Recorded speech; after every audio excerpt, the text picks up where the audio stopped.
Students, आज हम लोग यूकैरियोटिक सेल के बारे में करेंगे। Eukaryotic cell, these are advance cells जिनके न्यूक्लियस के बाहर न्यूक्लियर मेम्ब्रेन होती है। इसके अलावा इसमें सारी मेम्ब्रेन बाउंड ऑर्गेनेलीज प्रेजेंट होती हैं और ये आपके प्लांट और एनिमल सेल, एडवांस सेल सभी में ये प्रेजेंट होता है यूकैरियोटिक सेल। अब हम लोग बात करेंगे यूकैरियोटिक सेल में जो एनिमल सेल है उसमें सबसे बाहर की जो लेयर होती है वो प्लाज्मा मेम्ब्रेन है।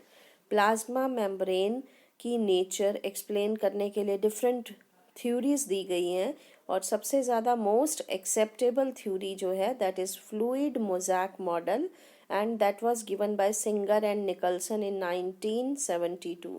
इस थ्योरी के हिसाब से the plasma membrane is fluid in nature, fluid nature की है जिसमें प्रोटीन्स जो हैं वो मोज़ैक अरेंजमेंट में अरेंज्ड होती हैं। Now this according to this theory plasma membrane is made up of phospholipid bilayer. Bilayer ये यहाँ पे दिखाई गई है, दो लेयर्स हैं फॉस्फोलिपिड मॉलिक्यूल के। This is a molecule of phospholipid जिसमें हेड जो है वो फॉस्फेट ग्रुप का बना होता है which is a polar molecule and the tail each is made up of fatty acid which is non polar. Arrangement phospholipids का इस तरह से होता है प्लाज्मा मेम्ब्रेन में कि फैटी एसिड टेल जो है वो बीच की तरफ होती है और दोनों एंड्स के ऊपर फॉस्फेट ग्रुप होता है, पोलर ग्रुप। तो आपकी जो फॉस्फोलिपिड बाईलेयर है that is amphipathic in nature. Amphipathic मतलब एक ही मॉलिक्यूल में पोलर और नॉन पोलर दोनों एंड्स प्रेजेंट होते हैं। तो ये आपकी फॉस्फोलिपिड बाईलेयर है। इसके बीच में अब आपके प्रोटीन्स अरेंज्ड होते हैं। सेकंड चीज़ जो इसमें है वो प्रोटीन्स दो तरह की है, एक्सट्रिंसिक और जिसको पेरिफेरल भी बोला है, and integral protein. Peripheral proteins बाहर या अंदर की तरफ प्रेजेंट होती हैं और ये मेनली ट्रांसपोर्ट में हेल्प करती हैं। उसके बाद इंटीग्रल प्रोटीन्स ये प्लाज्मा मेम्ब्रेन के बीच में एम्बेडेड होती हैं और ये जो हैं बहुत टाइटली अरेंज्ड होती हैं इंटीग्रल प्रोटीन्स। और ये प्रोटीन कई बार एक प्लाज्मा मेम्ब्रेन के साइड से शुरू होकर दूसरे प्लाज्मा मेम्ब्रेन दूसरी एंड तक एक्सटेंड करती हैं और इनको टनल प्रोटीन्स भी कहा जाता है। और इन टनल्स प्रोटीन के थ्रू कोई भी पोलर मॉलिक्यूल का ट्रांसपोर्ट होता है प्लाज्मा मेम्ब्रेन से। तो ये आपका प्लाज्मा मेम्ब्रेन में दो चीज़ें अभी हमने की, फॉस्फोलिपिड बाईलेयर और प्रोटीन्स। इसके अलावा प्लाज्मा मेम्ब्रेन में शुगर प्रेजेंट होती है। शुगर का काम क्या होता है, ये सेल को रिकॉग्नाइज करने में हेल्प करती है। ऑलिगोसैकेराइड्स जो हैं या शुगर जो हैं ये प्रोटीन्स के साथ एसोसिएटेड हो जाते हैं या फॉस्फेट ग्रुप के साथ और सेल को रिकॉग्नाइज करने में हेल्प करते हैं from self and non self cell. अब इसमें और क्या प्रेजेंट होता है, कोलेस्ट्रॉल जो है that is present only in animal cell and it provide stability to the plasma membrane. So this is the structure of plasma membrane. अब हम इसकी इम्पोर्टेंस करेंगे। सबसे पहले सेल की ग्रोथ के लिए रिस्पॉन्सिबल है क्योंकि लिक्विड नेचर की है, इंटरसेलुलर जंक्शंस को बनाने में हेल्प कर रही है, सिक्रीशंस में हेल्प कर रही है, एंडोसाइटोसिस और एक्सोसाइटोसिस में हेल्प कर रही है। एंडोसाइटोसिस होता है किसी चीज़ का सेल के अंदर आना। ये यहाँ आपको फोटोग्राफ दिखाई है। एंडोसाइटोसिस में कोई चीज़ अंदर आई, प्लाज्मा मेम्ब्रेन इनवेजिनेट हुई क्योंकि लिक्विड फ्लूइड नेचर की है और पिंच ऑफ होके अंदर वो मटेरियल आ गया।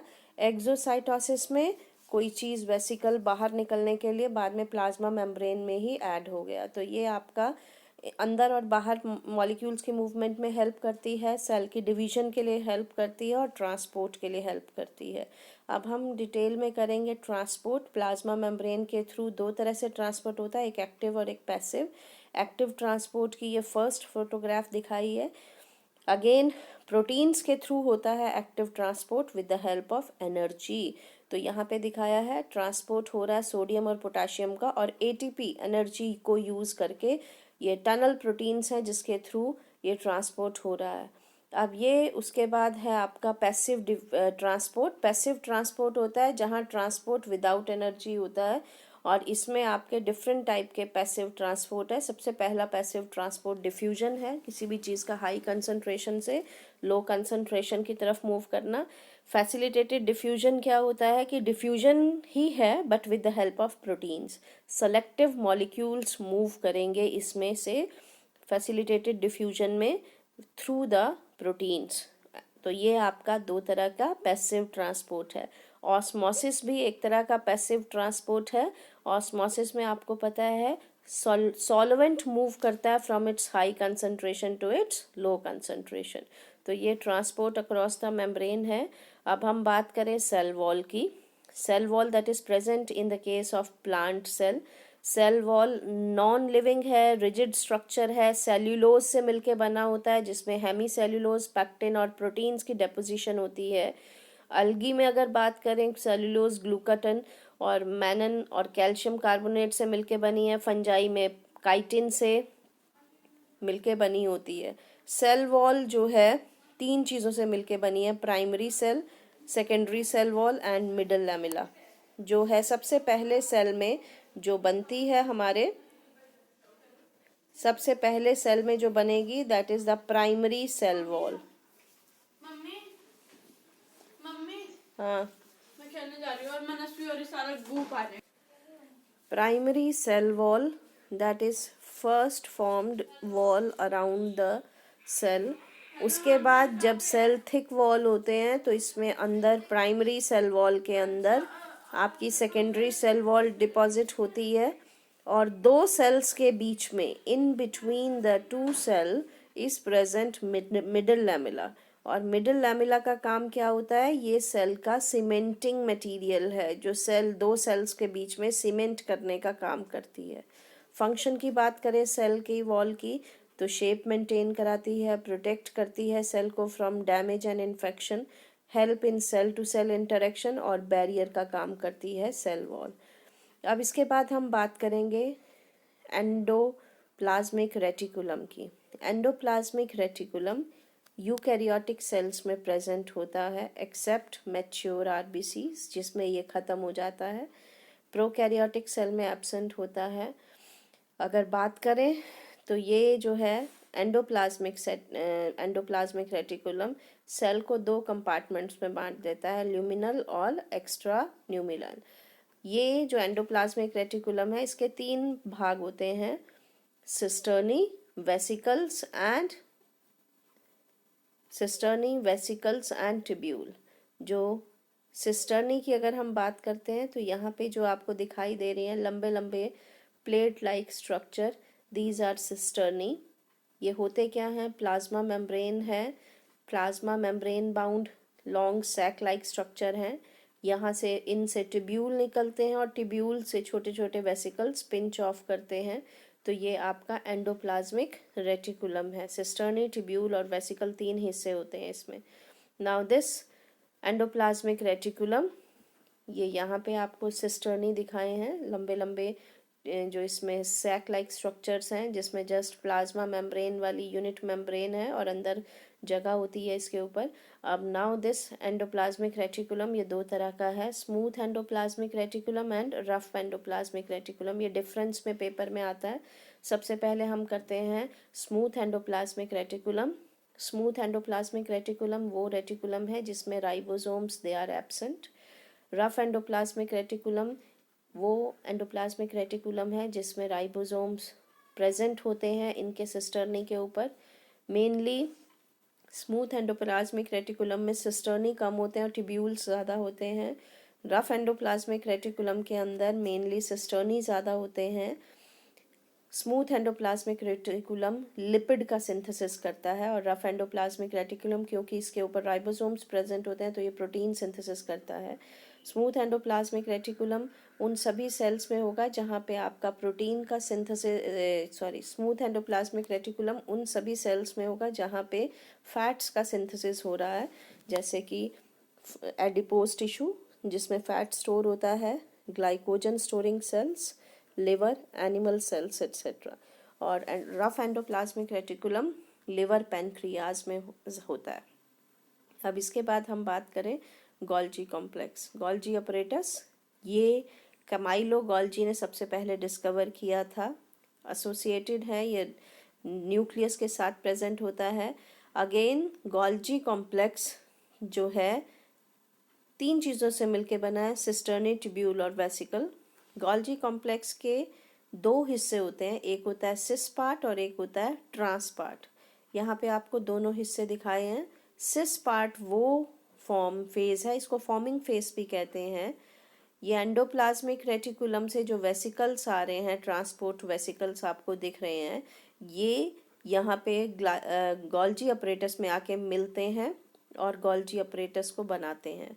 तो ये सिस फेज वो फेज है जहाँ पे एंडोप्लाज्मिक रेटिकुलम से वेसिकल्स आएंगे और ऐड होंगे, और ट्रांस फेज वो फेज है जहाँ से फाइनली वेसिकल्स पिंच ऑफ होते हैं और बाहर निकल जाते हैं। तो cis phase is the forming phase, trans phase जो है वो मैच्योर फेज है गोल्जी कॉम्प्लेक्स का। अगेन गोल्जी कॉम्प्लेक्स में वही चीज़ें हैं, सिस्टर्नी, ट्यूब्यूल और वेसिकल्स। सिस्टर्नी वही सैक लाइक स्ट्रक्चर है जो कि यूनिट मेम्ब्रेन से मिलके बना होता है, जिसका स्ट्रक्चर बिल्कुल प्लाज्मा मेम्ब्रेन से रिजेंबल करता है। तो this is Golgi complex. Golgi complex की अगर बात करें तो ये पैकेजिंग में हेल्प करता है और उसको टारगेट तक पहुंचाता है। एंडोप्लाज्मिक रेटिकुलम के ऊपर जो राइबोसोम्स हैं, वो राइबोसोम्स प्रोटीन्स बनाते हैं, जो प्रोटीन एंडोप्लाज्मिक रेटिकुलम से गोल्जी कॉम्प्लेक्स में आती हैं। गोल्जी कॉम्प्लेक्स में उन प्रोटीन्स की पैकेजिंग होती है, पैकेज होती हैं वो प्रोटीन, उनके ऊपर मॉडिफिकेशन होती है उनकी, और फाइनली वो यहाँ से पिंच ऑफ हो जाते हैं। तो ये आपका जो है एंडोप्लाज्मिक रेटिकुलम है। ये आपका गोल्जी कॉम्प्लेक्स और एंडोप्लाज्मिक रेटिकुलम दोनों के दोनों एंडोमेम्ब्रेन सिस्टम का हिस्सा है। एंडोमेम्ब्रेन सिस्टम वो सिस्टम है जो कि यूनिट मेम्ब्रेन से मिलके बना होता है। तो यहाँ पे आपको दिखाया है, ये आपका एंडोप्लाज्मिक रेटिकुलम। सबसे पहले एंडोप्लाज्मिक रफ एंडोप्लाज्मिक रेटिकुलम से वेसिकल्स निकल रहे हैं जो गोल्जी कॉम्प्लेक्स में जा रहे हैं, और गोल्जी कॉम्प्लेक्स से ये आपके वेसिकल्स निकल रहे हैं जो कि सेल के बाहर सिक्रीशन लेके जा रहे हैं। या ये गोल्जी कॉम्प्लेक्स से ये ग्रीन ग्रीन छोटे छोटे लाइसोसोम्स निकल रहे हैं जो कि आपके लाइसोसोम्स जो डाइजेस्ट करने में हेल्प कर रहे हैं। तो एंडोमेम्ब्रेन सिस्टम में हमारे एंडोप्लाज्मिक रेटिकुलम, गोल्जी कॉम्प्लेक्स और लाइसोसोम्स इसी के अंदर आता है। ठीक है, अब इसके बाद हम लोग करेंगे lysosome. Lysosome these are just membrane bound vesicles जो गोल्जी कॉम्प्लेक्स से अराइज होते हैं।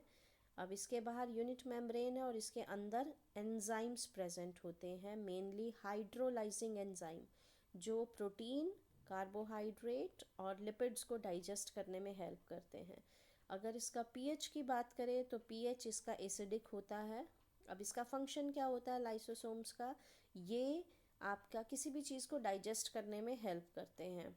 फॉरेन मटेरियल कोई भी आए उसको किल करने का काम करते हैं, और कई बार जब आपके सेल में कोई ऑर्गेनली डिस्ट्रक्ट करनी होती है तो उसको भी लाइसोसोम डिस्ट्रक्ट करने का काम करता है। तो ये लाइसोसोम का फंक्शन है। इनको सोसाइटल बैग भी कहते हैं क्योंकि बाई चांस किसी इंजरी की वजह से अगर इनकी प्लाज्मा मेम्ब्रेन और इनकी जो यूनिट मेम्ब्रेन है, प्लाज्मा मेम्ब्रेन नहीं बोलेंगे आप, इसको यूनिट मेम्ब्रेन कहेंगे, जिसका स्ट्रक्चर बिल्कुल प्लाज्मा मेम्ब्रेन से रिजेंबल करता है। अगर इसकी मेम्ब्रेन टूट जाती है तो इसके जो हाइड्रोलाइजिंग एंजाइम है ये सेल के अंदर फैलकर सेल को डाइजेस्ट कर देते हैं। तो ये आपका लाइसोसोम है।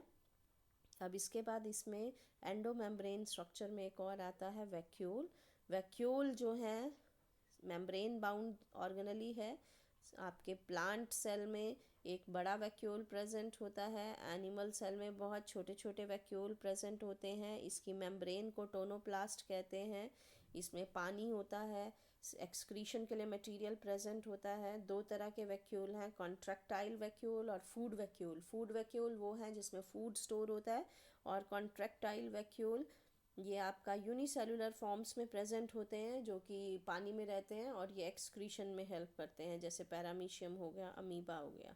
तो ये आपका वैक्यूल हो गया। तो आपका एंडो मेम्ब्रेन सिस्टम में हमारे पास 4 चीज़ें हो गई जो कि मेम्ब्रेन बाउंड हैं: endoplasmic reticulum, Golgi complex, lysosomes and vacuole.